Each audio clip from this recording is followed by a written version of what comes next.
Bonsoir et bienvenue dans l'Africa Newsroom, votre émission quotidienne de décryptage de l'actualité africaine.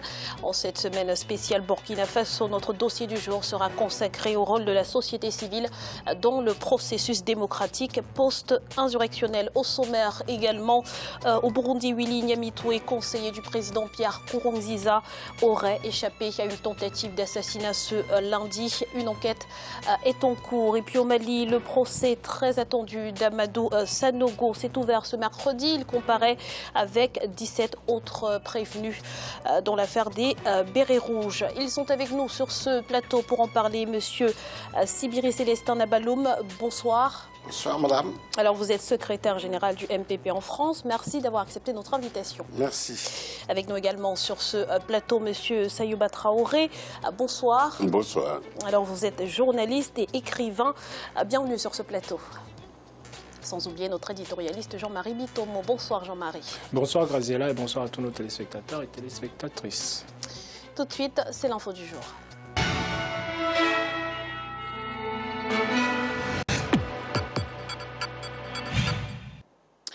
Il était 21h heure locale au moment des faits. Willy Nyamitwe, conseiller en communication du chef de l'État burundais Pierre Nkurunziza, a été victime d'une tentative d'assassinat ce lundi.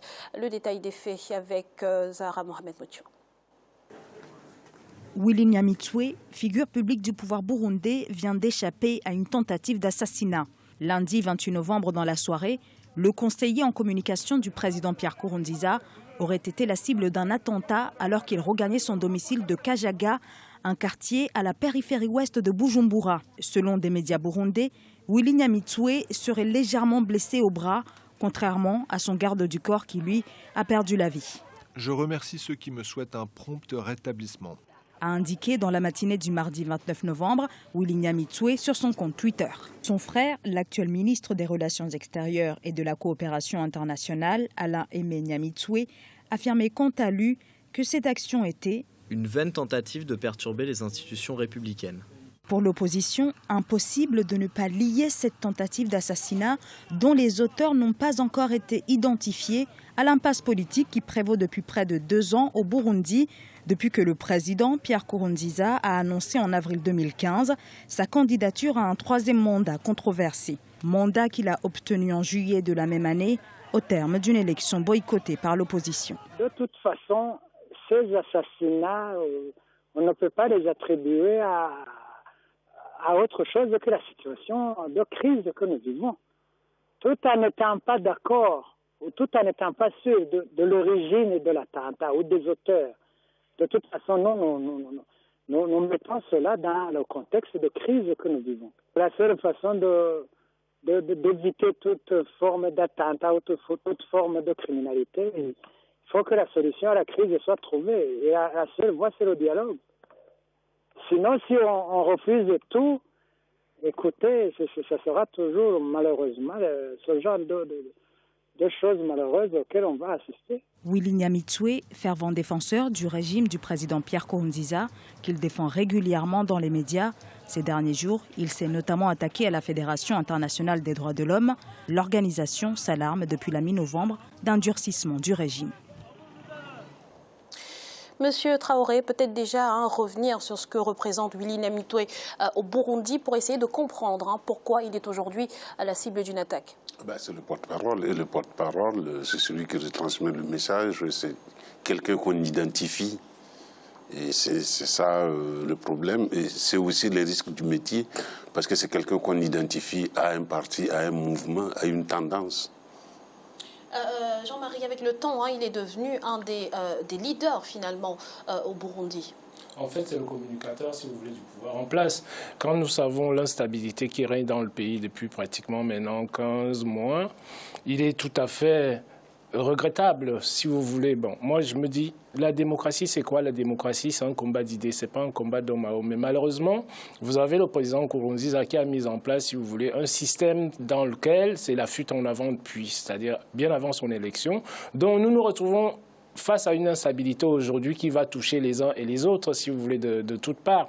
Je ne cautionne pas, si vous voulez, ces attentats-là, dans la mesure où, je le répète encore, la politique, il faut que nous le comprenions en Afrique, c'est un combat d'idées, ce n'est pas un combat de personne à personne. Mais malheureusement, la plupart de nos régimes africains ont été habitués, si vous voulez, à une certaine instabilité qui est liée. Généralement, quand on fait des enquêtes, et où nous avons quand même l'histoire, quand on fait des enquêtes dans lesquelles vous avez plus ou moins, peu ou prou, vous avez le pouvoir en place qui a quelque chose à se reprocher là-dessus, sur des actes comme celui-là. Bon, il est indéfendable comme acte, mais tout ce qu'il y a à souhaiter, c'est que le président Nkurunziza puisse asseoir toute la classe politique du Burundi pour essayer d'assainir les choses. Il a déjà le pouvoir, mais maintenant, essayons de mettre la paix en place. Je ne comprends pas pourquoi il est en train de refuser toutes les tentatives, toutes les propositions au niveau de la communauté internationale. Ça voudrait dire que l'instabilité, on ne va pas l'arrêter de sitôt. Monsieur Nabaloum, quel est selon vous justement le message finalement derrière cette attaque? Le message, c'est un malheureux message. Il pouvait avoir un message autrement.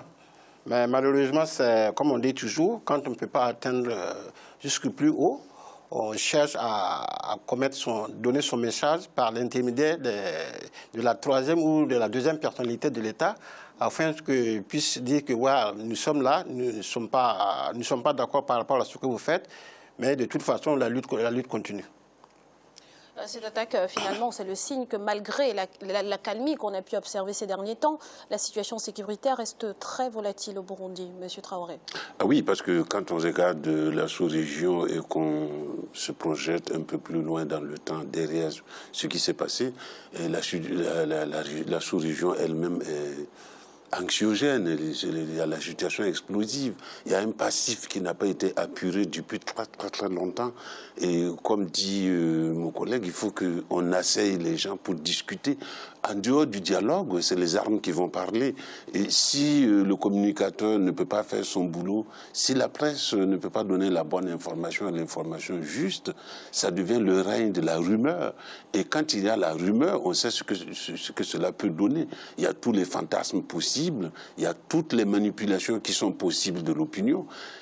Et dans ce climat-là, chercher la voie de la concorde, c'est très difficile. La République, quand même, ça sous-tend des institutions et pour porter la démocratie. Quand on sort de la République, c'est l'aventure. Alors, Jean-Marie, les autorités burundaises accusent le Rwanda d'être derrière cette attaque.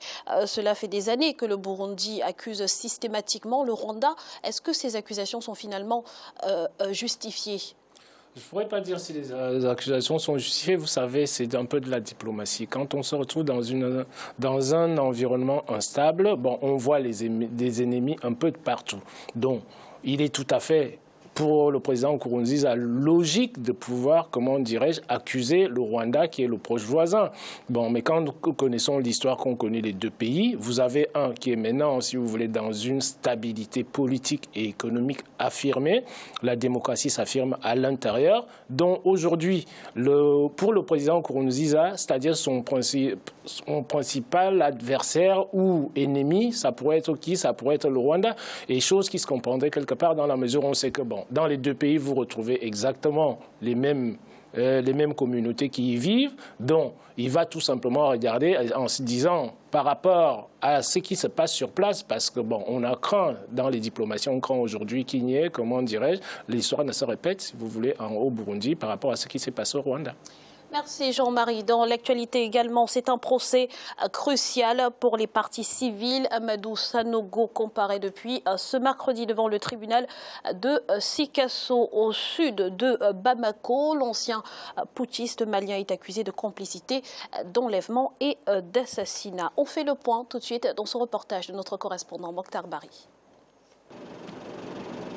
Les familles des bérets rouges ont constitué un collectif pour que justice leur soit rendue. Appuyés par un collectif d'avocats maliens et étrangers, ils se disent confiants malgré les menaces dont subiraient certains de leurs membres. Bon, nous pensons que la justice malienne en est capable. Ce n'est pas la première fois que la justice malienne juge des autorités maliennes et il n'y a pas de raison qu'elle n'arrive pas à juger ce cas-là. Bon, le collectif est très content du fait que le jugement ait lieu d'abord. Et Seulement, bon, c'est la petite inquiétude qui est la sécurité. Le général Aya Sanogo avait le 22 mars 2012 mis fin au régime démocratiquement élu d'Amadou Toumani Touré, un autre général. Il compte des partisans dans la classe moyenne au Mali. Pour ces partisans, ce procès doit être une occasion pour disculper l'ex-homme fort des Kati. Je souhaiterais qu'il soit libéré parce qu'il s'est beaucoup battu pour le Mali. Ce que nous subissons n'était un secret pour personne. C'est pourquoi il a apporté le changement, mais cela n'a pas marché pour lui.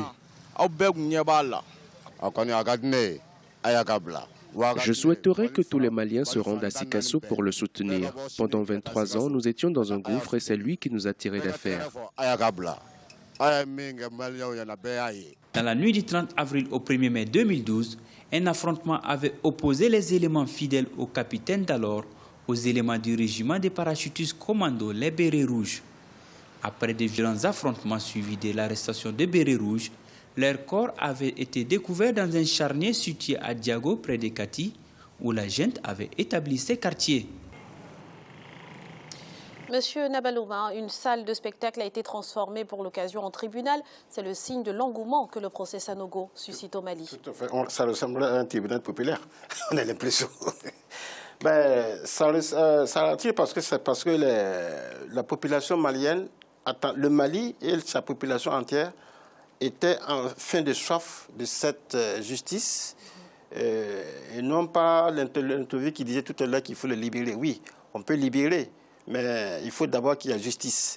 Quel que soit ce qu'il a fait, qu'il soit coupable ou pas, c'est toujours bon de faire la justice et après la justice, il peut y avoir le pardon. Ça, c'est mon avis. Alors, Amadou Sanogo est accusé d'assassinat de soldats fidèles à l'ex-chef d'État malien Amadou Toumani Touré. Monsieur Traoré, quelles sont les preuves finalement qui pèsent contre lui? C'est difficile à dire et c'est pour ça qu'il faut que ce procès ait lieu pour que déjà on sache ce qui s'est passé. Parce que le mauvais côté d'un pouvoir militaire, je ne sais pas si dans la caserne même on se rend compte, le mauvais côté d'un pouvoir militaire, c'est qu'on ne sait pas ce qui s'est passé. Et après la bataille, après les actions, le porte-parole de l'armée vient vous raconter ce qu'il veut. Et vous êtes obligé de croire. Et si, tous ceux qui ont vécu sous un régime militaire, on regrette ce genre de choses. C'est difficile d'avoir la vraie information. Et c'est pour ça que moi j'estime que la justice, c'est l'occasion d'une catharsis déjà. Et pointer les responsabilités, déjà dire qui a fait quoi. Parce qu'on a découvert des charniers, c'est vrai.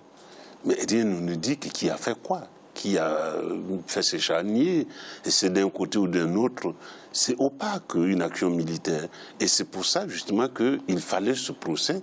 Et sous d'autres cieux, il faut aussi ce genre de procès pour qu'on sache qu'est-ce qui s'est réellement passé. Parce qu'il y a des gens qu'on nous a dit dans l'actualité africaine, tel militaire a disparu, tel militaire est mort.